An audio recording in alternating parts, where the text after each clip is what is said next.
She shaved her 9-year-old daughter's head, faked a cancer scare for donations, and pocketed $50,000 while the little girl sobbed, thinking she was dying. That's the real Amy Kessler, not the perfect mom we all watched on YouTube. To millions, she was the queen of family vloggers, beaming through her Kessler Clan channel with her 4 adorable kids, a spotless Boise home, and a life that screamed number family goals. I'd sit there, coffee in hand, envying her picture-perfect days, crafts, cookies, those matching pajamas, thinking, how does she do it? But last month, the fairy tale cracked wide open. Amy's in jail now, charged with child abuse so vile it'll haunt you. The woman we idolized? A monster in mascara, and we were all too dazzled to see it coming. How did this golden girl crash so hard? Let's dive into the mess, y'all. This one's a doozy. So how does a mom go from viral superstar to villain behind bars? It's a slow burn that'll make your skin crawl, and it started way before the handcuffs clicked. Amy Kessler wasn't just a vlogger. She was a phenomenon. At 38, she turned her chaotic life into a polished empire.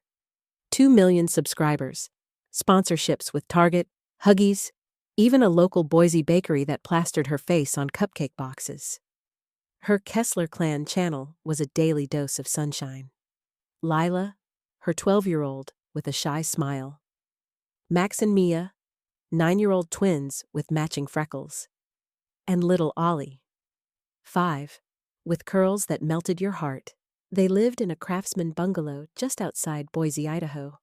White picket fence, a porch swing creaking in the breeze, a backyard where the kids chased butterflies while Amy filmed it all.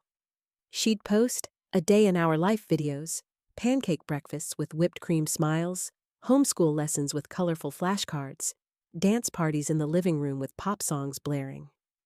Captions like "Blessed Mama" and "Positive Parenting" made you feel warm inside, like you were part of their world.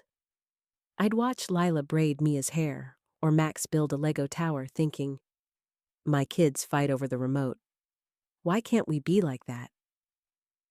Amy sold us the dream, and we bought it. Millions of views, thousands of comments, a fan base that'd fight anyone who dared criticize her. She didn't start out a monster, or maybe she did, and we were too blind to notice. Back in 2018, when she launched the channel, Amy was just another mom with a shaky iPhone and a dream.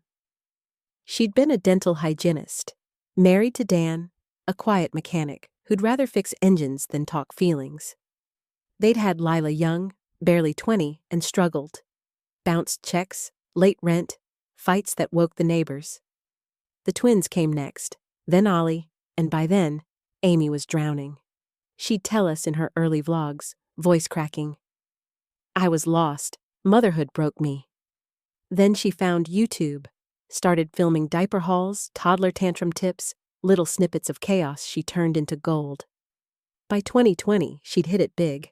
A viral morning routine got 5 million views, landed her a manager, and suddenly she was quitting her job, decking the kids in Gap outfits, trading their beat-up minivan for a shiny SUV.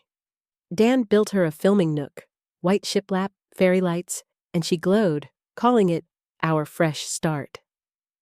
Fans adored her rags-to-riches vibe. I'd cheer her on, thinking, she's proof you can climb out of anything. But the cracks were there if you squinted. By 2022, sharp-eyed Redditors started buzzing. A post in r/Kessler Clan Truth titled "Something's Off" pointed out Ollie flinching when Amy scooped him up in a hug challenge video. His little body stiff, eyes darting like a trapped animal. Just shy, fans shot back. Then Max, in a punishment skit, stood in the corner holding a sign, I was naughty, for an hour while Amy chirped, consequences build character. Commenters split. Genius discipline versus, that's creepy. I sided with the fans. Kids need rules, right? But the threads grew. Why's Mia so quiet lately? One asked. She'd gone from chatterbox to a ghost, staring blankly in vids. Lila looks tired, another noted. Her spark dimmed, her braids sloppy.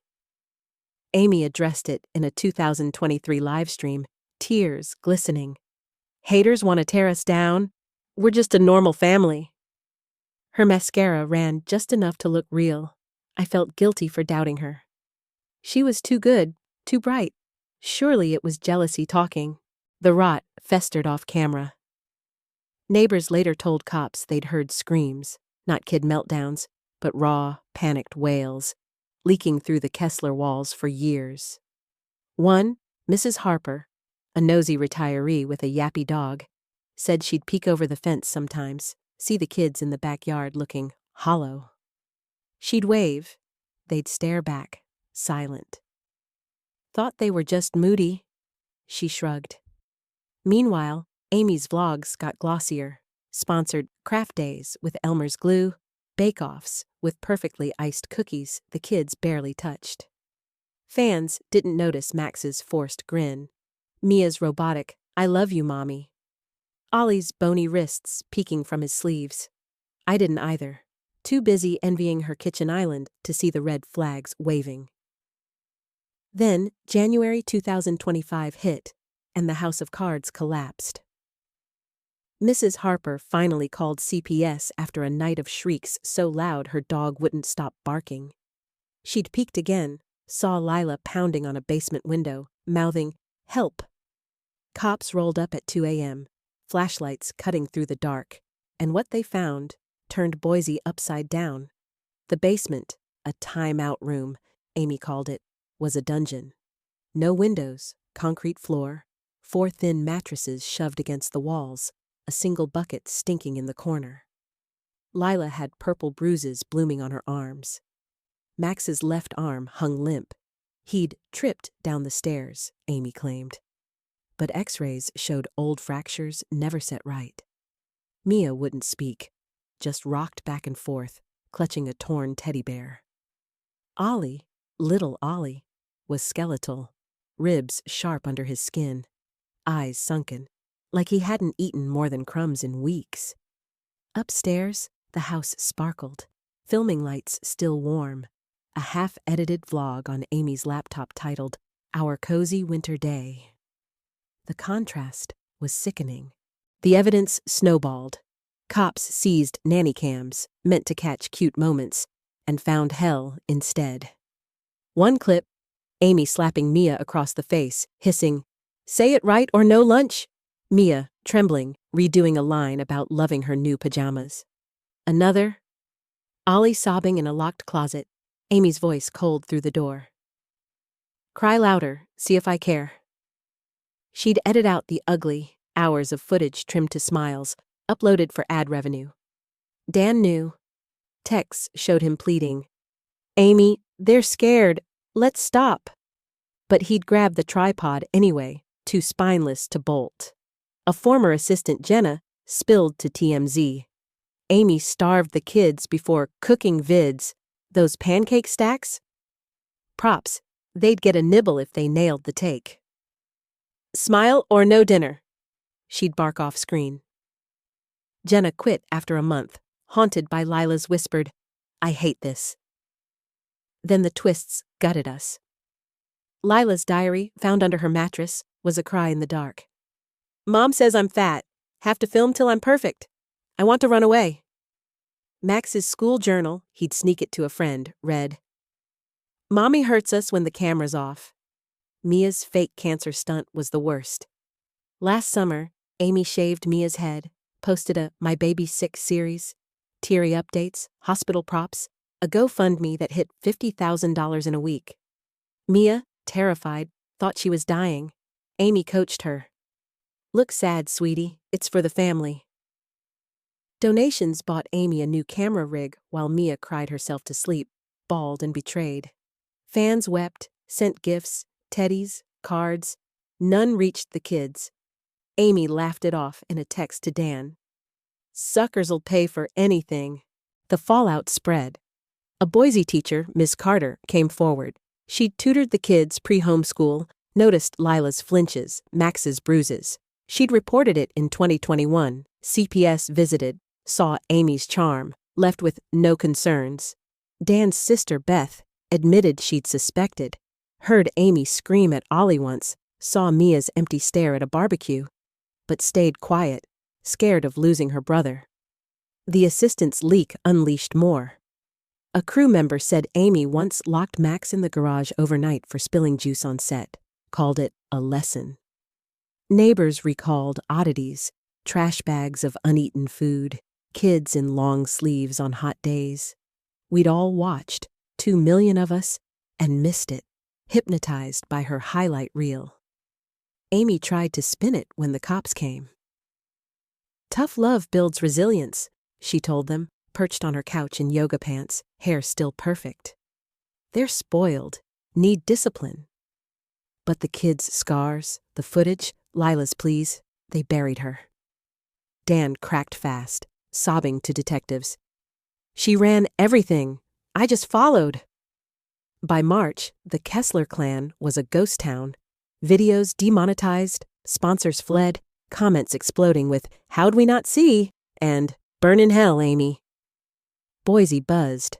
Moms at PTA meetings whispered, "I knew something was off," lying to save face. I rewatched old vlogs, saw the flinches I'd ignored, and felt sick. How'd I cheer for this? By the time Amy's mugshot hit the news, her fairy tale was dust. But where does it leave her? The kids, and us fans left picking up the pieces. Amy's in jail now. Busted March 15th, 2025, facing felony child abuse, endangerment, and fraud charges that could lock her up for 20 years. Her mugshot's a shadow of the vlog queen. No ring lights, just harsh fluorescence on a face that's finally real. Hollow, hard, unrepentant. Dan's cut a deal, testifying for a lighter sentence, claiming he was trapped by her. The kids are with Beth, his sister, piecing themselves back together. Lila's in therapy, scribbling in a new diary. Max talks to his aunt, but not about Mom. Mia's drawing again, dark sketches of locked doors. Ollie's eating, slow, still jumping at shadows.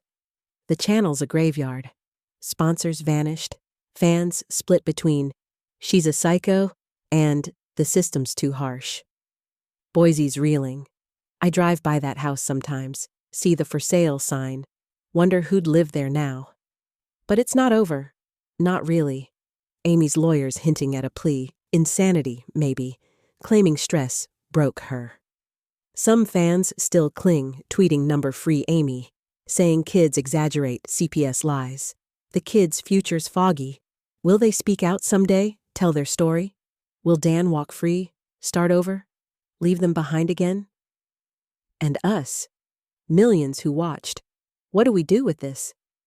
I see my kids wrestle on the couch, hear their laughs, and wonder, how close was I to missing my own red flags? Amy sold us perfection. We bought the lie. Now I'm stuck asking, did she snap? Or was she always this dark?